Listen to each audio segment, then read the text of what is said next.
Lawn looking a little burnt out. Maybe you got some brown spots popping up, or maybe your lawn just isn't as green as it should be. Hey, ladies and gentlemen, welcome to Garage Gear. I'm JB, and today is all about properly watering your lawn. Watering your lawn is not a complicated process, but if done correctly, you can really make your lawn the best lawn on the block. Time to get wet.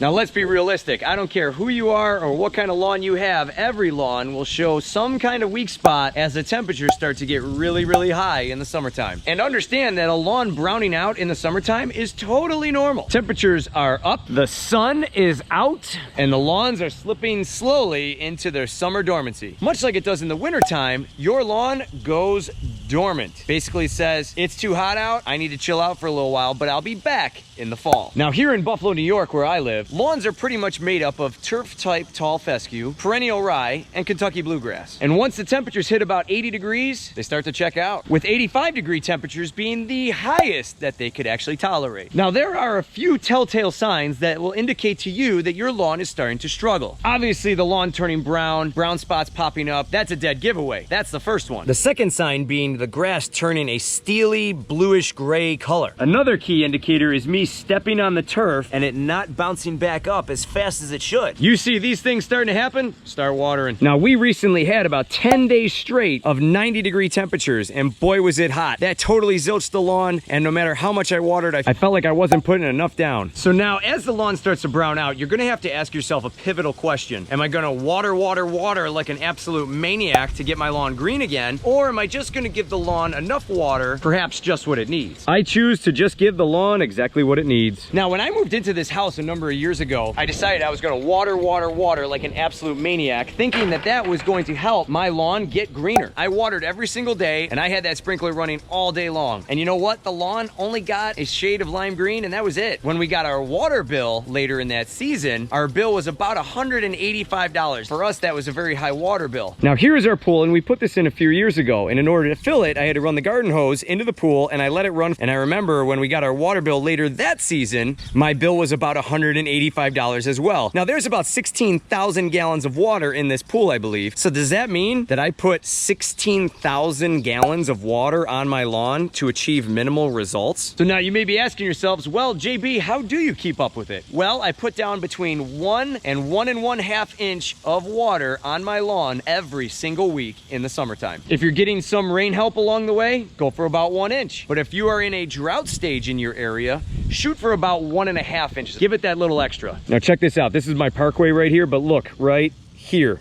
Every single year, this spot browns out first. Why? Because this is actually a shallow area of soil. Right below that, maybe about 2 to 3 inches down, you start to hit stone and rock. I think that's from when they established these curb lines. That being said, the only way to fix that really is to dig it all out, get rid of the stone below it, and then put even more soil in underneath it. I'll get to that eventually. Everything else looks pretty green though. To be truly effective with your watering efforts in your lawn, what you want to do is water your lawn about 2 to 3 days per week on random days. For example, maybe Monday and Thursday. This will allow the lawn to fully dry out. Deep watering on random days will actually push the roots down deeper and allow them to find any moisture available in the soil. This neighbor across the street has a sprinkler system, and he runs that thing every single day for about 20 minutes. And you can see that it is green, but albeit a lime green, because the roots do not go down far enough for their water. Now, another question that always comes up is, when is the best time to water the lawn? Morning, hands down. It wins every time. Think about it. Watering in the morning helps keep the soil cooler longer during the day. One of the worst times that you could water, I believe, and from what I found through my experience, is at night. To tell you another quick story, we had a pool party here, and we decided to dump the cooler of ice water right here on the lawn. The very next day, this whole lawn was browned out with this fungusy web all over it. Basically, it destroyed that spot for the rest of the summer. It built up a fungus, and it killed off the lawn. Moisture sitting on the lawn at night can create fungus in the lawn, so avoid that. Now, you may be asking, is midday watering okay? Yeah, but it's not ideal. Think about it. Water evaporates quicker during the day when it's really hot out. Therefore, you're gonna have to keep that sprinkler running longer to get the adequate amount of water down into the soil. Well, won't watering during the day burn the lawn? Well, does water start fires? No, that is the biggest myth ever told. Someone started that myth a while back, saying that the water droplets on your lawn in the middle of the day will magnify the sun's rays and burn out the grass leaf. If that was the case, we would hear these news reports of these massive lawn burnings as a storm front moved across the state. Ever heard of that on the news? Think about this. Every once in a while, we get a passing storm right in the middle of the day, and then right after, we get blistering sunshine as the storm clears out. With that lightning that came with that storm, that actually helps release nitrogen in the air, bringing it down to your lawn through the rainfall, ultimately turning your lawn greener. I don't see any issues with those midday rains. My mother-in-law lives in Florida, and down there, it rains every single day, right in the middle of the day. They get these sun showers that pass through. It's sunny and hot immediately after that quick storm passes by, and their lawn is green. No issues with lawn burning after those storms. So let's get back to our plan here. You may be asking, well, JB, how do you water your lawn? Well, during the summer, I get up early. I set up 2 sprinklers, usually one over here and one on the side lot. And then every 45 minutes, I move them to another zone or an area of the yard. Now, 45 minutes, based on my water lines, that's how long it takes me to put down 1/2 inch of water. I typically water 1/2 inch 2 times a week. If the lawn really needs it, I'll go 3 times. So now the tricky part is figuring out exactly how much water is coming out of that spout on that sprinkler. And how you can determine that is by using a rain gauge. Now, they sell these at just about every home improvement store or gardening center, and you can pick them up for usually just a couple of bucks. I'll also have some down below in the description as well. But let me show you what I use. This is a tuna can. Check it out. JB's measuring can. All right, so what we got here, see that red line inside? That is a 1/2 inch. And what I do is I set this in the lawn in the middle of my spray path, not right by the sprinkler, not all the way at the end, right in the middle. And when I get to about a 1/2 inch, as that sprinkler is spraying the water all over, that's when I know I've put down a 1/2 inch of water. Now, if you have an in-ground sprinkler system in your lawn, that's awesome because you can set those presets to put down a predetermined amount of water or run for a predetermined amount of time. I prefer to move my sprinkler around wherever I want to put it. Now, this is an awesome sprinkler. It's made by Gilmour, and it's called the Pattern Master. Let me show you how this thing works. So now here I am at my side lot, and this lawn over here is probably the brownest of my whole lawn. And I tend to neglect this area a little bit more than other areas, mainly because it's not the center focal point of my lawn. But what we're gonna do is we're gonna use this Gilmour Pattern Master, and I'm gonna show you how to adjust the path. Now, I have my truck right there, and I don't wanna get my truck all wet, but what I can do with this is I can actually adjust this red track right here by reaching underneath and pushing up, and you can see how it kind of sticks the track up a little bit. And I'm gonna stick it all the way up, and what that's gonna do is it's going to tip the head down, so that way it doesn't spray the water up at my truck. It's actually gonna put it down right on the lawn, and then as this rounds its way off of the track and comes this way down, it actually allows the nozzle to come back up, allowing me to hit this corner and then the rest of this path over here of the lawn. Also, another thing I would recommend getting is these shutoff valves at the end of the sprinkler, because when you're moving the hose around, you can just simply turn it off, pick it up, move it, and then turn it right back on. So here we go, we turned it back on. We're hitting the lawn, and you can see it's starting to dip down. It's avoiding the truck, and then it kind of starts to come back up right there, and then hits the rest of the lawn. Pretty cool. And then same thing, as it comes back, it dips down, just like that. Comes back up, and then it repeats its path. This sprinkler actually helps you reduce the amount of water that you're putting on the concrete and more of what you're putting on the lawn.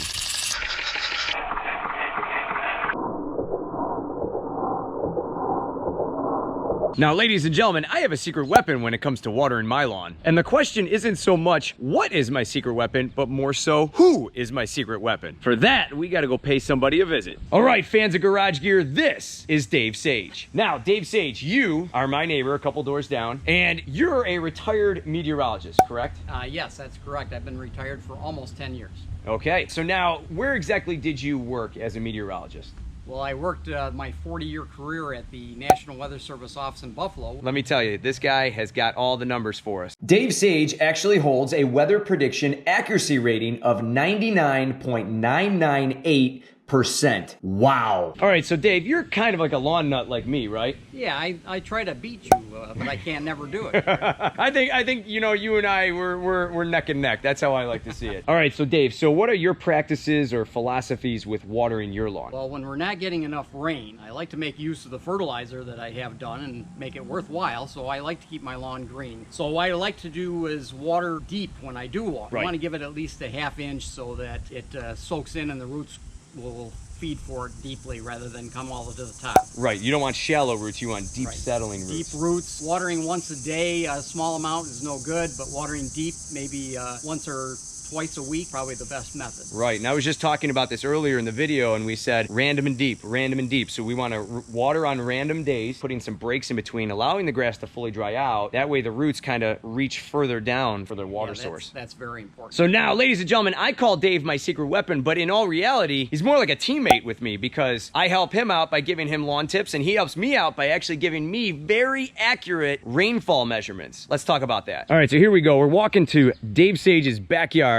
and he's got a rainfall gauge for us. All right, so this is it. Yeah, this is the rain gauge. I got it from the National Weather Service years ago and still use it currently. So you got this post in the ground here. Yeah, this was an old post to a deck that I had my pool next to, and took down the pool, but this post seemed to be a good thing to attach a rain gauge to. Perfect. It's right in the middle of your yard. So now let's talk about this rain gauge. Tell us how this thing works. Okay, this is a very nice gauge because it's very easy to measure. When people talk, you got 1/100 of an inch. Well, how do you measure 1/100 of an inch? Well, this is an opening here that's 10:1, the ratio of the inner tube. So what happens is when the rain falls into here, it funnels into this inner tube. And if you can get a good picture of that, Jared, I'll show you. When I pull out the inner tube, we just had rain overnight and this morning, so I've actually got an amount in here, 46/100 of an inch in here, but you can see it's about 4.6 inches tall. 46/100 of an inch would only normally be like this, but easy to measure. Graduation marks on here show me that it's just a little bit less than a 1/2 inch. Perfect. And I'm going to put that in my annals and give that to Jared on a text so that I have a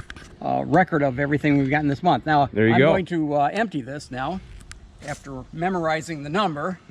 Okay. And I'll put that tube back in. And some people may ask, well, what happens if you get more than an inch? Because if we get an inch of rain, it comes right to the top of this tube. But what happens is it spills out into the outer tube here. Okay. And if I get more than an inch, I will take this out, empty the inch, and then I'll remove this, pour it into the inner tube as many times as I have to. We get 6 inches, I might have to do this. You might have to do it several times, yeah. That's the way I can get up to a 10-inch measurement if we actually had 10 inches in one day. Wow. Our biggest 24-hour amount is 5.01 inches. It happened back in the late 80s. Holy smokes. And I had a lot of gauge emptying to do on that. I'm sure. The water actually was from our easement here. The water was backed up. Oh, so you had quite the lake back here then. This gauge. Jeez. All right, so that's that. All right, so now, Dave, this is awesome because these are the numbers that you text to me. So you empty this out, you figure out our numbers, and then you send me a message. Either it's going to say maybe we got an inch of rain or maybe we got a 1/2 inch of rain. But by knowing that information from Dave, now I know exactly how long I have to water my lawn for. So maybe we got an inch of rain, I only need to put down an extra 1/2 inch. That's all I got to run my sprinklers for. And Dave, probably the same for you, right? Yes, I use the data to find out if I have to water at all. If I get more than a 1/2 inch, I won't even think about sprinkling my lawn for at least 3 or 4 days. So I like to use it if it rains overnight. I see we only got 3/100 of an inch, then I say, oh, that's no good. And this summer, we've actually been pretty lucky. We've gotten a decent amount of rainfall this summer so far. Yeah, we've had it frequently enough where the lawns have stayed green. Right. We had 1 2-week stretch, almost a drought situation, but then we got a good amount to end that drought. Then the clouds turned back on and we got our rain back. Right. And last summer, we were in a bit of a drought stage for a little while. The water bills were rather high for me last year. Right, me too. And I remember texting you saying, hey, let's talk to the rain gods and make something happen. Ladies and gentlemen, there you go. So that's Dave Sage, that's his rain gauge, and that's how Dave and I work as a team to dominate our lawns. Well, ladies and gentlemen, there you go. There's my lawn watering strategies for you. If you learned some today, give me one of these. If you haven't subscribed to the channel already, please do so. Thanks so much for tuning in to Garage Gear, and I'll see you in the garage.